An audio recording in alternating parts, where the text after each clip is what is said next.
The final countdown, ladies and gentlemen. How did we get here so fast? Paradise Valley Podcast, week 15. Wow, hard to believe, huh, Pat?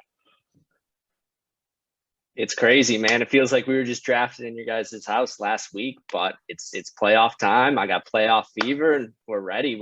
Hopefully we're in the dance with these other two members. Yeah, we'll see what happens. Obviously, 1 week left here before playoffs. Dappy, just happy to be out of clown suit at this point, I'd say. Yeah, definitely a big relief last week. So we just get to enjoy, hopefully, spoiling Ross's season. It's going to be a big one. We'll get into it, but we're also joined here by guest host, current number one seed, Lane Grogan. What's up, dude? What's going on, boys? Thanks for having me. Yeah, welcome to the show. Yeah, first time all season. Yeah, I know. It's we've been on a little bit of a hiatus here, but it's good to be back and good to have you on. So we're gonna switch it up this week, not just do a last week recap, but more so do a run through all 10 teams and almost do like a where they're at, where things are going for them. Start at the bottom and work our way up, I guess. Who should we start with then? I guess Sandman, if we're gonna start at the bottom. Huh? Oh yeah. All right, let's look at his roster. Obviously 2-12. Just didn't quite get to the point where he was hoping to get those two Cowboys. It feels like they weren't like horrible all year, but they definitely did do it for him. And there's other parts of his roster didn't show up. I don't know. It just seemed like a lot of talk and not much performance. And looking at it now, it's just this team died, huh, boys? Yeah, it was a tough team. Like you said, the Cowboys guys weren't where they were drafted and what they were expected. Zeke's been nursing that injury, and Clyde in the second round, he got hurt, but he was never a second round running back all year. And Waller was not the guy he's been the past couple of years. So it was a mess. I don't think the guy's broken 90 in like 5 weeks, currently on a 10-game losing streak. And the Valley historian I went back and checked. And if he loses this week, there's only one other team to finish with 2 wins, and that was Sheehan a couple of years ago, 2-12. So if Sandman loses this week, he's officially have the worst season in Valley history. So that's gotta hurt. Wild. Any comments here, Lane? Yeah, I mean, I was just going through my draft rankings preseason, and besides my 2 blunders at the way bottom, Sandman was my 3rd worst team out of the draft. And just looking at his squad back then, he drafted OBJ 5th round, who what the hell are you doing there? But tough draft. I do have to say I'm excited to give this to the Sandman. So he's going to be real excited to have this hardware on his shelf. Maybe it'll kickstart him like it started me up this year, but we'll have to see. Yeah, it's tough. What's his record this year so far? He's 2-12. Yeah. Who's he? He's on like a so he's 13-29 in his 3 years. Yikes. He beat me by 0.02 that 1 week when we both scored 84 points. So, but honestly, if you look back, if he played OBJ week 1, there'd be a big race for the 1 seed, and there'd also be a big race for that clown suit this week. So, that's true. Yeah, I mean, the clown suit last year was a 5-win team, and this year Dapp's sitting there with 3 wins. Not even worried about it going into the final week. So, why don't we get to Dapp with that? As you get to over there, that league history portion of the app that came out, and as Dapp said, just not a pretty picture for him, and just things trended that same way this year. Any comments here, Dapp? What can I say? The boys just couldn't stay healthy for me. Had some bad picks too that just didn't end up panning out, like Julio and Mike Davis. If I could go back, obviously I made a trade with a certain guest host that my player has now been a healthy scratch 2 out of the last 3 weeks, and his has put up close to 30 points 2 out of the last 3 weeks. So kind of tough, especially with Jalen Hurts was out for that 3-week stretch. So, looking back, could have made some better decisions. Ross, your thoughts? You got to feel like if Henry stays healthy, he gets a few more wins, but I still don't see it being a complete playoff team. But that's just the story of Dapp in the Valley. The guy gets hit with the bug every single year, and some poor decisions. The Herbert one, I think if he holds on a week or two longer, Lane's paying him with like a Fournette type player before Fournette went off, and maybe Dap's season's completely different if that trade ends up happening.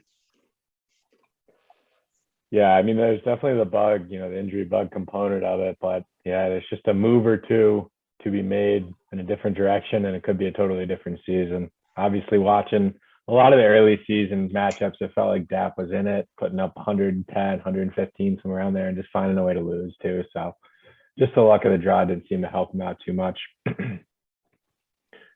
do you think about it? I mean, obviously he called you out on that trade, so Lane, very happy to have that done, I'm sure. Oh yeah, I mean, I was struggling. I mean, first of all, he took Jalen Hurts from me from the draft. Not take, but I said that I wanted him, and the only person I told was Dap, and he drafted him.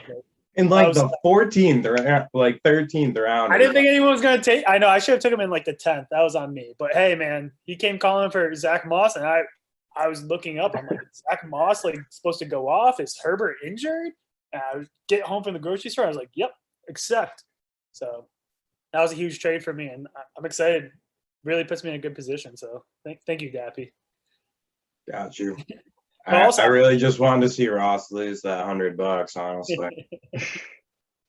True, Yeah. we'll get to that. But We'll get to that. I mean, what's crazy is I had Dap as my number one team. I think a lot of us did it coming out of draft day. I mean, that two running backs, that looked deadly. And to think that he still had Henry didn't go out until week 7 or something like that. Yeah, I mean, the early in the year was when I was like 1-5, and that's when I lost like 3 games in a row where I put up like over 110 points, and I was pissed. Yeah, but I've dealt with that in the past, and I mean, last year I was getting dumped on by points, so I know how that feels. But yeah, tough break. Stayed out of the clown suit though, so it's a plus. Yeah. We're on to next year after we kick Ross out of the playoffs next week. So yeah, still something to play for. All right, let's move on to D Brown. Lane, I'll let you share your thoughts on this one first. D Brown, I mean, decent squad. I know he has like James Robinson, who some of us view him as not as a good player, but he's got good backs there, good receivers. Things didn't shake out the way he wanted to. He made stereotypical D Brown moves after moves, trades, pickups, drops, pickups. Seems like he wasn't really a part of the group chat too much, but he always chimed in to shit on C-Max, so that was nice. But yeah, I think the league's always better off when D Brown's a little competitive and in there talking shit. So I think that's tough that he wasn't there this year, but he'll come back. Some good keeper options. Yeah, I think that he's got Waddle and Chase as options, and then AJ Dillon's he really come on strong too. So strong keeper options. Looking at this roster, it's like, I mean, there's talent here, but I think it's just not consistent performance from this team. I feel like it was a lot of spotty players that, obviously it was CMC for a while there too. So I think that had a big factor in his performance this year. Just like guys like Pitts and Lamb and even Aaron Jones and Dillon and even James Robinson were just some weeks they just showed up as duds, and then every all seemed to show up on the same week for him to show up and put up big points. Yeah, it there's seems like some the wheels. talent.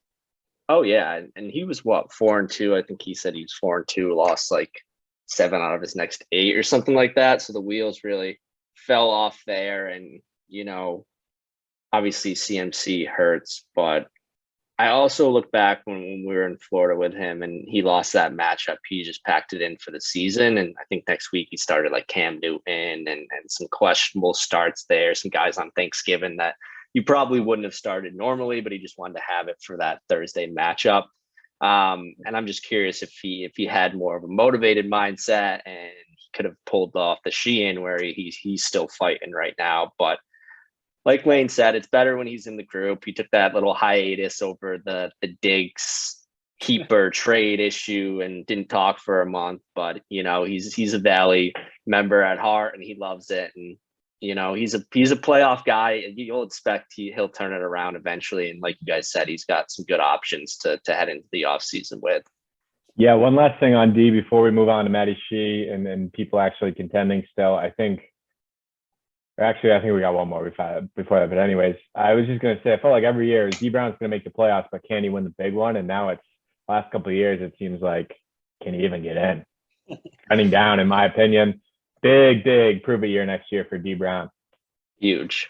I think we got C-Mac left. C-Mac, that's right. I knew I was forgetting someone. I'll All take right, this one to start. Oh, yeah. Unless Go you ahead. want. Yeah, I just, looking at this roster, if obviously I'm not there yet, but the two of you and Dim, if you're seeing that roster coming playing against you in the playoffs, coming off of 165, Javonte finally getting the touches he deserves, Connor out of absolutely nowhere, Najee getting fed all day, every day, and Josh Allen just being Josh Allen, like that's a scary fucking roster right there. And just dissecting his season, he just really gave it away early on. And when he lost 5-6 to start the season, a lot by 7 or less, and a lot of mistakes on the bench, and we could be sitting here telling a different story where it's C-Mac really competing for a third straight championship. So I don't think it was as bad. I don't think the team was ever as bad as everyone made it out to be. It was just C-Mac. But my bone to pick with the guy, and I don't even know if he'll even listen to this, is he just be more active, man. If any other team's getting dissected like he was Monday night, if we're talking about Lane's team, if we're talking about Dim's team, they're gonna come in, chime in, be like, yeah, I fucked up, or I did this, or I wish I did that. He just doesn't say anything, and he'll only come out when it's a Monday night victory. Chris Stapson wanted to kill him when he lost that game, and we were at the Bucks. He almost jumped off Raymond James like the upper deck. He was on suicide watch. He didn't say a word for 35 straight minutes, and then C-Mac comes in with a little comment, and Chris was like, don't let him back in the group. So it's just, C-Mac, if you want to be in this league, show it, be more active, be committed. You're an OG member, but, this year just felt like you weren't there. What do you think, Lane? No, yeah, I agree. I mean, the jokes go around calling him a ghost and stuff, but it's true. Like, I mean, the only time he's ever really chimed in is when he just says something out of nowhere, or he just goes, I'm here after getting called out for like 2 hours straight. So it's like, I don't know, just be a part of the Valley. People have been kicked out for less. So I just think, like, kind of be there, enjoy it, shit talk once in a while. He doesn't have to be active all the time, but yeah, going to a squad, though, this squad, just going, like, looking at names alone, you're like, holy shit, like, how did he not make playoffs? Is this, like, it feels like the opposite from D Brown, where like they started hot versus starting slow, and then this team came on strong, but both the teams just felt like some big mistakes were made throughout the year at various points. Yeah. I don't know. We'll see, but I will say, as commish, it's just tough to see like one member of the league just consistently be not thrown under the bus, but just called out, more like it, and not really respond and not really do much about it. He's been on probation before because of baseball inactivity. So it's just like, man, oh man, it's one of those things we'll be visited in the off season. All right, now the fun stuff. People still alive. Matty Shea, what a run he's been on. I think me and Dap were playing COD with him one night a couple weeks ago, and I was like, oh, look at that. Matty Shea still got a 1% chance of playoffs. And he's like, do I really? Like, I think he was obviously still playing to win, but I don't think if he really knew whether or not he had an actual chance, he was just kind of like, shit, I'm 5-7. But all of a sudden, he's got a real chance. Team's looking pretty good. Cook, absolute beast coming off that shoulder injury. He's one of the best players in fantasy. And obviously, the McCaffrey injury really hurts, especially if he can make a run this week and get into the playoffs. It's going to really damper his chances in the playoffs. But hey, Lockett's starting to make some big plays. Wilson's looking better. DJ Moore is legit. Kittle's an absolute freak and taking over a lot of the target share from Debo. So there's talent on this team. I don't know. It's not really deep. Like, it's very top heavy, but some of those guys, like, it's a solid team. Definitely not the scariest in the league, but if he makes the playoffs, I could see him winning a game, maybe two. Probably not, but he's alive, so that counts for something. Yeah, I think obviously being in the thick of it, I always knew Sheehan had a chance given the points he had head-to-head on me, and just looking ahead at the schedule that he had Kirch last week of the season. But I think you got to look at Lockett. Lockett's going through one of his hot stretches, and he's really been turning it on. Russ is finding him with those deep balls. So, and then I'll go back to a take that I had week one that got a little bit of shit, but Kittle's starting to look like the top dog in the league right now. He's been some of those stats he's put up the last 4 or 5 games since he's come back has really propelled Sheehan. I agree. I don't know if this is just looking at the other rosters that are already clinched for the playoffs. This would by far be the worst, the 4th best, and I just don't know if it has enough without CMC, like you said. But you never know. Cook's gone crazy before, and I've seen worst rosters win, aka C-Max last year. What's the scenario for him to get in? Is it just he wins and the Cobras lose and he's in? That's it. That's it. If I lose, I'm out. Winner of the other matchup is in. That's wild to me because like, what's his percentage now? Is like what 7 or something like that? Like, I feel like his percentage actually is a lot higher than whatever it's projected at. Yeah. No, I that's think true. I he's have also that other projected one. to lose, and Ross is projected to beat me. So Yeah, I have when this other- projection's been right. It's just crazy. The other website I'm on says he's got a 21.8% chance and gives Ross a 64% chance. What do you have in the app? Ross is like 70. 75, something like that. Yeah, it's Yeah, Ross this- 72 and Sheehan's 12 on the app. Yeah, this other thing that runs Monte Carlo simulations is saying it's like 62% for Ross and then 21 for Sheehan, and Kirch is at 14. So it's somewhere in that ballpark where Ross has got probably, he's got a decent chance to beat Chris because he's got a better team, but obviously anything can happen, which makes it exciting. Yeah. Last thing I'll say about Sheehan is he started hot and then kind of fell apart. Didn't really make a big move until he made a big move, and it didn't pay off. So and now he gave up a pretty solid keeper in Jamar Chase. So interesting move that he threw it all in and it clearly didn't pay off because CMC's hurt. So will that hold Sheehan back from making moves in future years even more so than he has in the past? His opponent, Lane, you want to take this one? Yeah, I mean, Kirchy, tough luck. Couple weeks, probably could have got wins.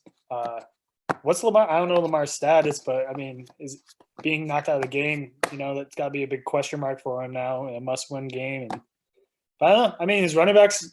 Who knew David Montgomery would be a starting? I guess Montgomery and Gordon, those 2 running backs to me, I'm like, no way are those starters. But they're not bad. They're not the greatest, but Melvin Gordon's panned out pretty well this year. Mark Andrews dominating. Debo, probably one of the biggest steals of a trade besides the one Dap made. But man, he's got a decent squad. But like we just said with Sheehan, I don't know if he has the depth or that final push to make it to playoffs and close this thing out. Yeah, I think playing him last week, I'll just say quickly, with Montgomery and Gordon left, and then Gordon sprained his thumb and then came on and scored 2 more touchdowns. And I was like, Jesus, this Gordon dude, he got hurt. Then he comes back out for 120 more yards, 2 touchdowns. What the hell? So he's been solid. What were you gonna say, Ross? I was going to talk about Debo a little bit. I mean, if you dive deeper into his stats, he's gotten 2, 4, 3, and 1 target the past 4 weeks, but he also has a rushing touchdown in the last 5 games, and one of them he has 2. So especially if Mitchell is going to be out, he's basically their running back now, but he's also not a ground and pound guy. So when they get inside the 5, I don't think they're giving Debo the touches. They've all been pretty deep touchdowns there. And, I think Blaine brought up that trade, and then Godwin's getting fed. He's just not getting touchdowns. He's getting 10 catches a game, where Debo's not really getting a ton of targets, but he's scoring touchdowns. So I can see him coming back to reality this week and not putting up rushing touchdowns. But yeah, I know we'll get into this matchup a little bit. Kirch, always a competitor. Felt like he wasn't as there this year with some moves, some trades that he would typically make in the past. But, he's going to be a competitor week in, week out in the Valley. 100%. All right, moving on to Ross. I have some comments on the Debo trade, but we'll wait until we get to my roster.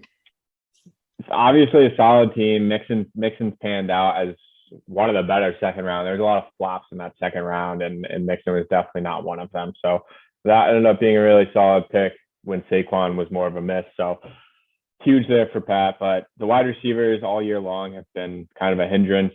obviously with Woods and AJ Brown both dealing with injuries lately, and really AJ Brown just kind of be an ass all year to start with. So he's going to need DK to really step it up here down the stretch. And Ayuk has picked it up of late. He's looked pretty solid. He probably has more target share than Debo over the last 3 or 4 weeks, I would guess. He seems to be getting, a decent amount of looks. So that's a good sign. Goddard is turning into a stud tight end since that Ertz trade. So definitely some solid pieces here, but I would say similar to Sheehan, it feels like it would probably be the 4th best team. No offense, Pat, but I just feel like it would probably need to get AJ Brown back and performing at a high level, or Saquon to turn it on, and then maybe get Danny Dimes back. I think there needs to be a few things to fall into place for this team to really make a strong playoff run. But obviously, if he beats Dappy this week, he's in. So that's really what he's focused on at this point, I'm sure. Yeah, What do you think? that's basically it. But I think you hit it right on the head. The wide receivers, Woods going down. He was really coming into a solid wide receiver too. AJ Brown had a few good games, but that's about it. And here I am thinking I absolutely swindled Kirch, and I think DK's gone for the most, like 7 or 8 points since he's been on my team. So when you look at it, we have one of the best 3-headed options for running backs if Saquon can have weeks like he did last week, but it's going to come down to DK. Can DK turn these targets into opportunities, touchdowns? Saw a video from Field Yates that he's way up there in like some stat that Mike Clay does around red zone targets. And there was a sequence last week where he completely torched a guy, and the guy basically tackled him for pass interference. So he would have had that touchdown.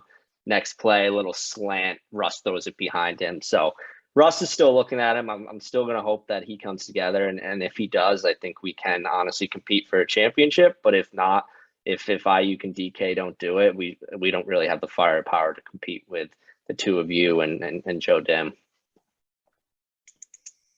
But the focus is on Dap this week and getting to the dance. And once you get there, anything can happen. Lane, is the probable 1 seed, if you get the dub this week, who do you want to see as that 4 out of the 3 teams we just talked about? I mean, it's the Cobras easily. I have one playoff appearance my first year in the league, and I got absolutely embarrassed by the Cobras. And I'm looking for a little revenge on my way to the championship. So I want to see the Cobras. I love that. All right, there's a little extra motivation. So let's get into the 3 teams that have clinched. Start with Joe Dem. Lane, you want to take this one? You're playing them this week, so I'm sure you've been scouting out the roster. Joe Dim, the man with the worst draft that the Valley's ever seen, according to CMAC. Now, a lot of us were on that train, but I mean, damn, that first game, he looked awful. But I mean, Rodgers got like 7 points or something. But now it's like he's got one of the best running backs, best receiver in Evans, because no one took him on his offers. But man, he's looking good. So I think he's got a solid squad. Mike Will came down to earth, but he's still a solid. He has him in his flex there. He has his bench pretty good. I think he's a solid squad, and I think 3 seed is right where he should be sitting. Yeah, agreed. I think it's a solid team. Everything, seemed to come together. I think especially with Eckler, Evans, and Gronkowski and Rodgers too, that core 4 was really just been solid and consistent. Like, who would have thought Gronk was going to be a consistent top 5 tight end this year when he was healthy? But he has been, and Ertz has been a nice backup to plug in there. So solid squad here. Honestly, as someone who's either going to play you or Joe, I'd rather play Joe than you, Lane, but it's not, like, I'd much rather play him. I think he's got a solid team, but I just would think you got a slightly better one. So definitely a playoff team, and looking forward to hopefully getting some revenge after he beat me last year. I think he's definitely a playoff team, but it just doesn't do it for me. Like, it's a well-earned spot. Dim, I think this is 3 or 4 straight years being there. He's a competitor, but it doesn't have the firepower that the 2 of your teams have. Brandon Cooks as the wide receiver 2. That's a little sketchy. Gibson hasn't really done it this year, so this is a beatable team come playoff time. And if I'm Joe, I'm praying that they keep Eckler out this week in a meaningless game for him, so that he can get the extra rest and come into the playoffs, you know, fresh and reset. But my guess is he probably plays. And is there any chance you can get the 1 seed, Caleb, or is it completely Yeah, up to if these Joe two? if Joe wins and I win, then we'd all be Gotcha. 11-4, and I'd probably have the Go to highest point. points. Yeah. Gotcha. One thing I do have to say about Joe is early in the season, once he started coming to form, like week 3, I was like, yeah, I can see out of the 3 top seeds, me, Caleb, and Joe, I was like, we're probably all gonna be just like feasting for higher score every week. And sadly, Joe has only got 1 high scorer. So I mean, I think that kind of says something where the other 2, you know, me and Caleb, we both each have 4. So it's just we have that, like you guys are saying, a little bit more explosive team, and I think that's going to be a difference in playoffs. Yep, for sure. Just saw a report that Josh Lambo had told the Tampa Bay Times that Urban Meyer kicked him during preseason practice. That guy's something else. He is fucked. All right, someone want to take this one? Yeah, I'll take it. Why Beautiful not? roster. Yeah, it's a good roster. You know, it's been talked about. It's well constructed. JT is the keeper. Cup is, you know, the wide receiver 1 in the 5th, 6th round whenever you got him, and Jefferson's really coming into, you know, a top 5 wideout. And I think I gave you some shit earlier on why do you keep playing Jefferson over Debo, but he's really come together and he looks like a star there. And I think the biggest part is getting Kamara back. You know, we all know the fantasy superstar he is. So it's definitely, you know, a championship contending team. But I'm curious if in Caleb's mind he's already wrapped up the championship a little bit, because, you know, on paper it's probably the best roster, but it's about going out there and getting the dub. And we'll see if he can do it. I like his chances, and you know, I definitely hoping Lane gets that 1 seed so I avoid this guy until the championship. But you know, it's a star-studded team that'll most likely be playing on the final Sunday of the year. Yeah, I have to agree there. I mean, looking at it, if this starting lineup, and I mean, you're going to get Henderson back too. Like, if everyone can stay healthy, it's going to be a tough lineup to face throughout the playoffs for sure. But, you know, like we said before, playoffs, anything can happen. You know, Cup goes cold real quick. You never know what's going to happen. And COVID, He's due for that. Yeah, and COVID just, you know, that team is getting decimated right now. So it's like, who knows what's going to happen in the next couple of weeks. But yeah, that's scary. COVID, and just the fact that, like, and like you guys are saying, fantasy playoffs, it's just any given Sunday, man, anything can friggin' happen. So definitely not chalking up a win, especially with some teams like Lane's out there. So just got to keep fighting through. One thing I will say, I said I was going to bring it up, the Godwin trade, make that trade again. I honestly probably lose 2 weeks ago if I don't have Godwin on my team. He went off for 22-7. I won by like 20, but he went off for 22-7. Debo was hurt, and the only other wide receiver on my bench, Rashad Bateman, goose egg. So I would have lost 2 weeks ago. And then this past week, I win by 25, but Lamar was hurt and only got 1. So, and the difference between Godwin and Debo got me 6 extra points. So if Lamar doesn't get hurt and scores more than 18 points, but less than 24, then that's the difference in that one too. So that could be a 2 win-loss trade for me right there. Definitely 1, maybe 2 by getting Godwin instead of Debo and just going into the playoffs against Carolina and the New York Jets. Hasn't been scoring as much. You know, Brady's going to want to feed him. So I love Godwin on my roster right now. I'd rather have him than Debo Samuel. So I know I got a lot of shit for that trade, but just thought I'd stick in here and defend myself on it, because on that point, I just thought of something. If you didn't make that trade and Kirch doesn't get that W on Monday night against C-Mac, I don't know if it falls the same way that it's fell, but how it would be right now is me at 8-6, and then C-Mac, Kirch, and Sheehan all at 7-7, with C-Mac and Sheehan probably gonna have more points than me, so he'd probably win a tiebreaker there, and it would be a wild final week if C-Mac was still involved with that. Yeah, I forget who I played 2 weeks ago too. That could have affected a lot. So definitely a crazy trade, but just I will say didn't cost me any wins, and it would have cost me a loss. So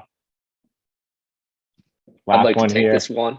To take this one. We'll start it off with I'm a man of honor. You know, don't get too excited the first week of the season and then make some crazy claims for no apparent reason. The team on paper wasn't as bad as we were making it out to be. And I think where it really came to, he did the zero RB strategy and he just hit with value. He hit with Leonard Fournette, he hit with Swift, he hit with Hunt, and then he got that claim early on with Mitchell. So what many thought was one of the worst RB rooms in the league quickly became one of the best.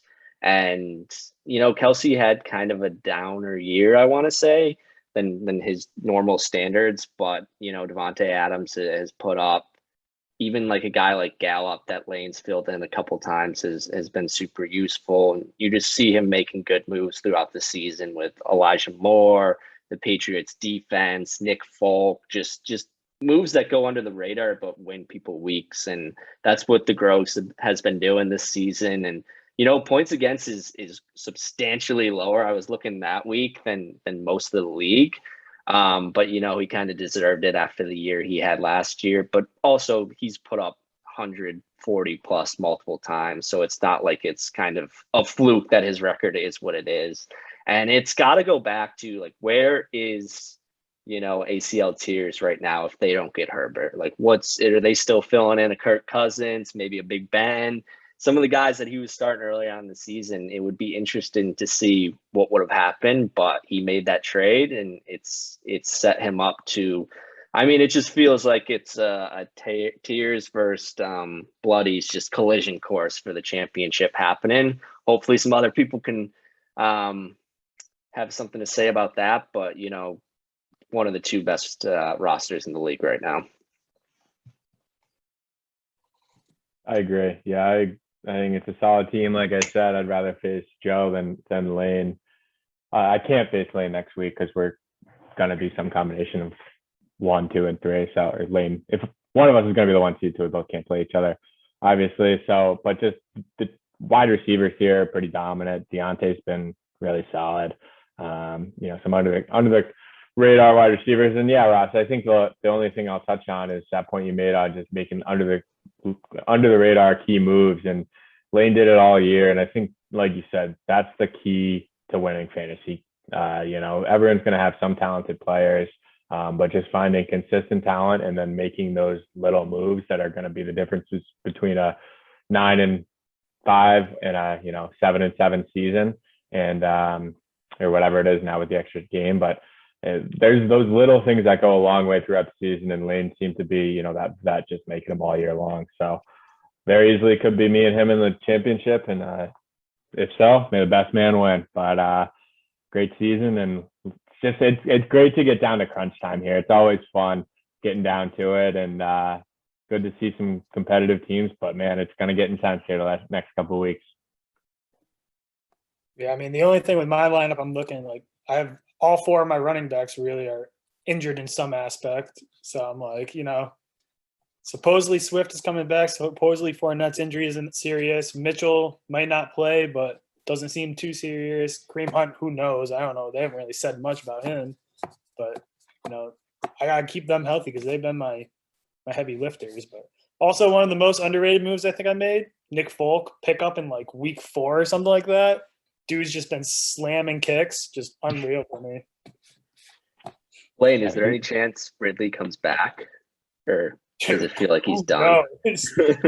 Who knows? I thought about dropping him because I'm like, I don't think he's coming back. Like, hasn't been doing anything. No talk about it. So I doubt it, man. I think he's done for the season. Maybe if he was on a team that wasn't just like so miserable. It's like even if he's feeling fine mentally, he goes back into that locker room and it's just going to be right back down the tubes. Well, that's the thing. Like, say he's on a team like the Bucks, like Tom Brady's over at his house being like, dude, come back. Like, we'll get you right. And like, totally different story. Probably has a career year. Like, he's fucking in a team with Matt Ryan just slinging it all over the field. No idea what he's doing anymore. Like, it's a tough one. But probably my worst pick besides freaking Gus Bus getting injured, but worst pick easily, 2nd round, just wasted draft pick. Hasn't done too much even when he played, and then just stopped playing, and it was just like, what the fuck, man? But whatever. We got our guys. We're excited about it. I'm excited for playoffs. Hell yeah! All right, let's we only got a couple of matches. I think we could probably skip Lane and Joe's matchup, right? Just because it's only seeding. So just cover the two big ones that really have the playoff implications. This first one, if Ross wins, he's in. But if he does lose, then it would be the winner of the Sheehan Kurt GK matchup. So we'll start with this one. Projections 111, 103 in the Cobras' favor. Obviously, Murray against Detroit. That's a pretty juicy matchup. But going down the line, Mixon against Denver, that defense has actually been decent of late. Cordell against the Niners, that D is turning it on as well. Metcalf potentially locked up with Ramsey. Goddard in a tough divisional game. Barkley against a pretty stout Dallas Cowboys run defense. Like, just going down the line, this feels like it's going to be a close one, folks. This feels like it's going to be a battle. And I think Daffy's got a chance. I think Daffy with Chubb, I like that matchup. It's juicy. We're not doing over-under this week. If I had an over pick, it'd be Nick Chubb, Jamal Williams. If Swift is out, that's not bad. Daffy's been struggling for a second running back. Anyone that's played him lately really hasn't had to worry about whoever he's thrown in there. But if Jamal's in there with Swift out, that's pretty solid. And then obviously with Keenan coming back, Cooper against the Giants, Claypool's looked pretty good lately. Don't count out the Dap Nappers. I know he's a Spartan, but he's Dap Napping Ross tonight for this week. It's kind of interesting. It's interesting to look at too, because it seems like all the players are going except Cobras have their kicker going Monday night. So it's gonna be like, is it gonna come down to a kicker? Like, who knows? I don't know if I'm going to play him just because of the Windy City aspect. We're going to have to dive into the weather a little bit. But we're getting some bad deja vu of last year, literally winning. We're in playing the bottom of the league DAP team, and he puts up one of his best games of the season.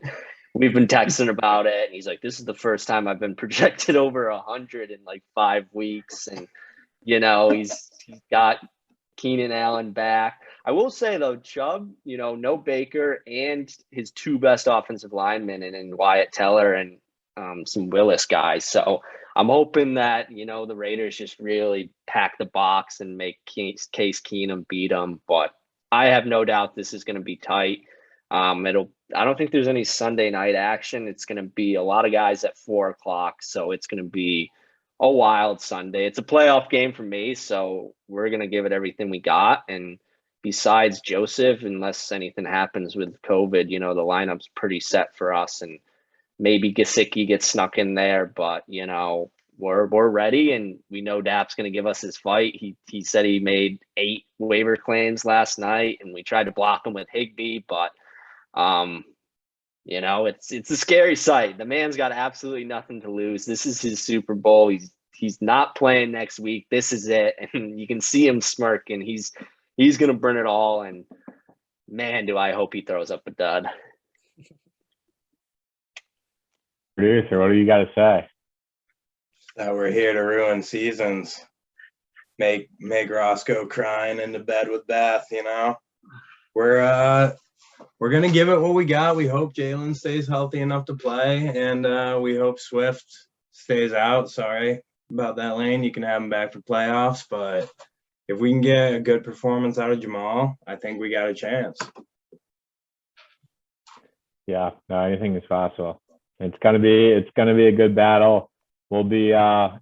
Another aspect quickly, Caleb, is yeah. If he does play Njoku, he's got Keenan going tomorrow, Chubb going Saturday, as well as Njoku. So it'll be 2 of his best players, and then Njoku. So I'll have a real understanding of what needs to be done Sunday AM. And, it could be a hole that we need to overcome, or it could be, a lower number that we're looking into. But, we just got to sit and watch and hope on Thursday and Saturday.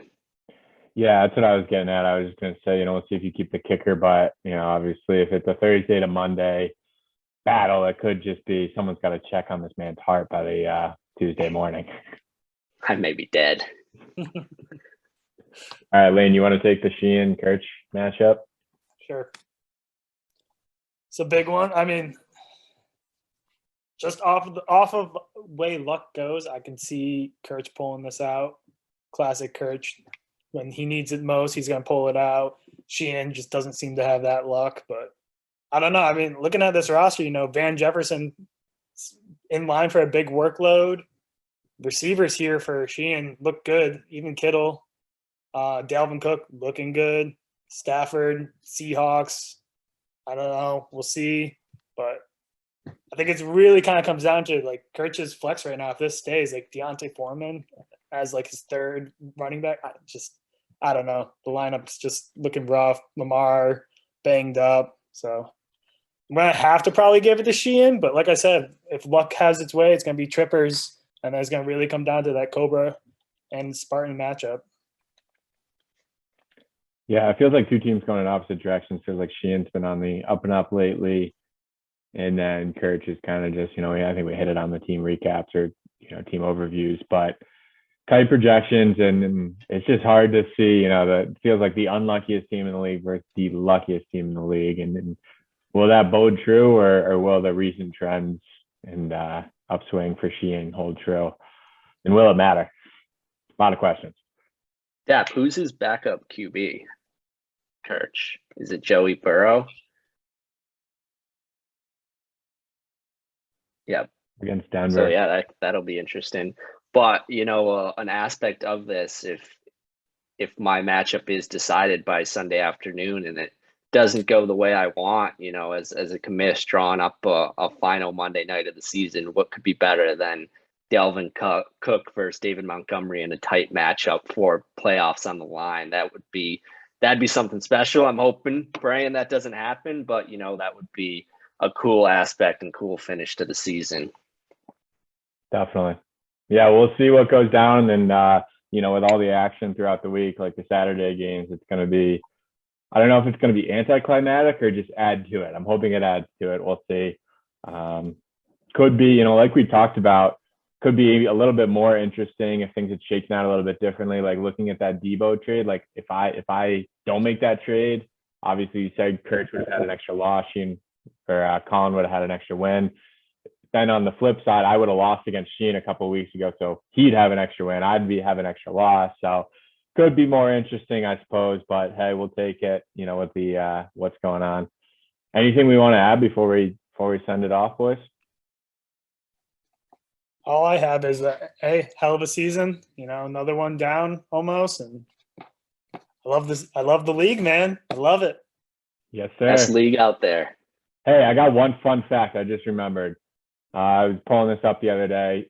So there's been 80 teams in the league over the course of the 8 years, not including this year, because so 80 teams, 27 of them of the 80 have been managed by a former Wacona football player. 0 teams have ever won a championship that have been managed by a Wacona football player. That's 34% of the league. So Lane and Joe, potentially Kurt's looking to change that this year, but just got me thinking, as good of a football coach as Gary Campbell is, apparently not teaching his boys fantasy football. I don't know. It's a tough one there. Tough stat. All right. Not to shout him out, but I just thought it was interesting and some little extra chip on the shoulder here, I guess, Lane. Yeah, no, we're excited to be in playoffs again, man. And I think we're going to shock the world. Let's do it. Starts tomorrow night, boys. Let's get after it. Here we go. Let's go, Cobras. We need a little snake, Ross. Be like,